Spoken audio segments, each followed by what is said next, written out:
Part 3. So he left and went to Holland for safety, for security. Now, Real Mohawk. at that time, Not no shit with when blue. the communist threat in Germany was quashed, it was quiet, the Jews were working still, trying to get back into their former status, and the Germans fought them in every way they could without hurting a hair on anyone's head. The same as one group, the prohibitionists, fought the people who were interested in liquor, and they didn't fight one another with pistols. They did it every way they could.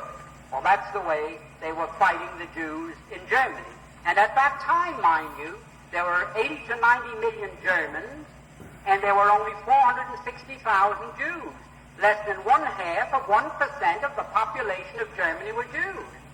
And yet, they controlled all the press, they controlled most of the economy, because they had come in and with cheap money, you know the way the mark was devalued, they bought up practically everything. Same thing here. Well, in 1933, when Germany refused to surrender, mind you, to the World Conference of Jews in Amsterdam, they broke up, and Mr. Untermeyer came back to the United States, who was the head of the American delegation and the president of the whole conference, and he went from the steamer to ABC and made a radio broadcast throughout the United States in which he said, "The Jews of the world now declare a holy war against Germany.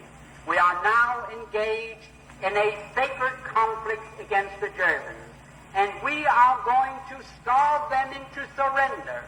We are going to use a worldwide boycott against them that will destroy them because they are dependent upon their export business."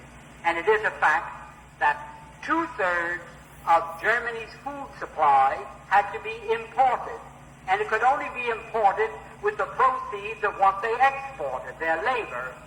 So if Germany could not export, 2/3 of Germany's population would have to starve. There just was not enough food for more than 1/3 of a population. Now, in this declaration, which I have here, it was printed and a whole page, in the New York Times on August 7th, 1933, Mr. Samuel Untermeyer boldly stated that this economic boycott is our means of self-defense. President Roosevelt has advocated its use in the NRA, which some of you may remember, where everybody was to be boycotted unless they followed the rules laid down by the New Deal, which of course was declared unconstitutional by the Supreme Court at that time.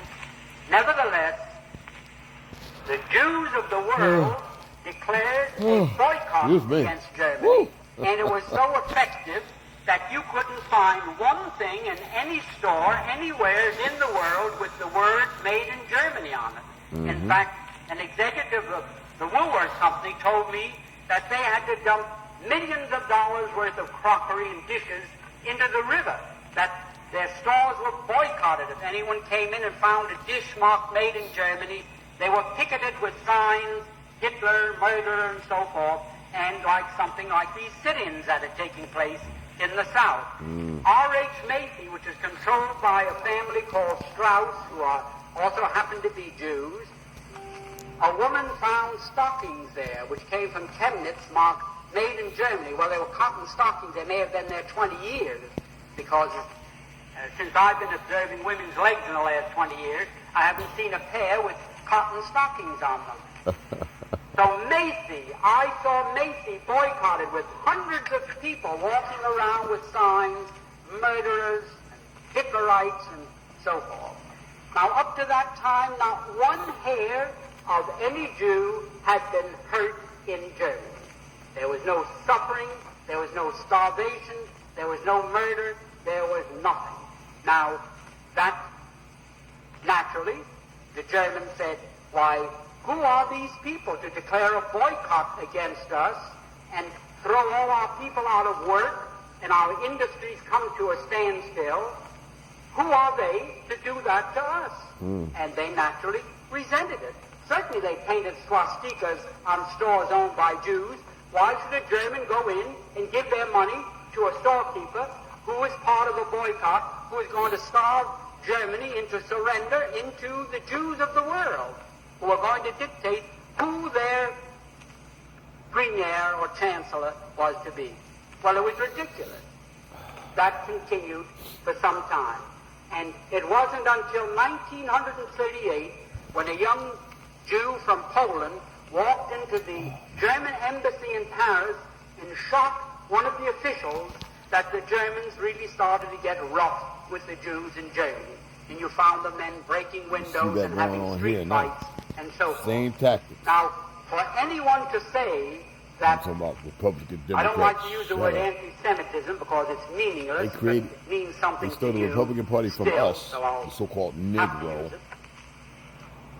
Identities and everything. The only reason that there was any feeling created Cabbage Patch children and orphans. against Y'all don't have Jews a freaking clue. was that they were responsible, number one, for World War I, number two, for this worldwide boycott, and number three, did I say for World War I, they were responsible for the boycott and also for World War II, because after this thing got out of hand, it was absolutely necessary for the Jews and Germany to lock horns in a war to see which one was going to survive.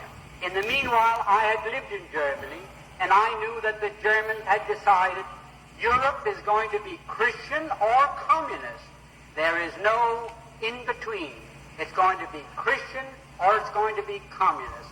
And the Germans decided, we're going to keep it Christian if possible. And they started to rearm. And their intention was, by that time, the United States had recognized the Soviet Union, which they did in November 1933.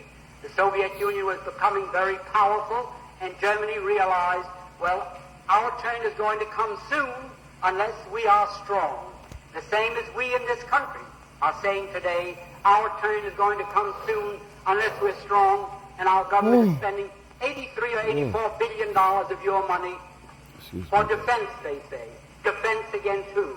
Defense against 40,000 little Jews in Moscow that took over Russia and then, in their devious ways, took over control of many other governments of the world. Now, for this country they're gonna have all you to idiots now fighting be each on other. the verge of a third world war from which we cannot emerge a victor is something that staggers my imagination. I know that nuclear bombs are measured in terms of megathons. A megathon is a term used to describe 1 million tons of TNT. 1 million tons of TNT is a megathon. Now, our nuclear bombs had a capacity of 10 megathons, 10 million tons of TNT. That was when they were first developed 5 or 6 years ago. Now, the nuclear bombs that are being developed have a capacity of 200 megathons.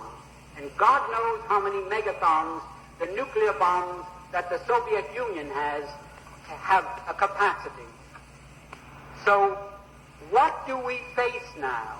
If we trigger a world war that may develop into a nuclear war, humanity is finished. And why will it take place? It will take place because Act 3, the curtain goes up on Act 3. Act 1 was World War I. Act 2 was World War II. Act 3 is going to be World War III. The Jews of the world, the Zionists, and their co-religionists everywhere are determined that they are going to again use the United States to help them permanently retain Palestine as their foothold for their world government. Now that is just as true as I'm standing here, because not alone have I read it, but many here have read it, and it's known all over the world. Now, what are we going to do? This life you save may be your son,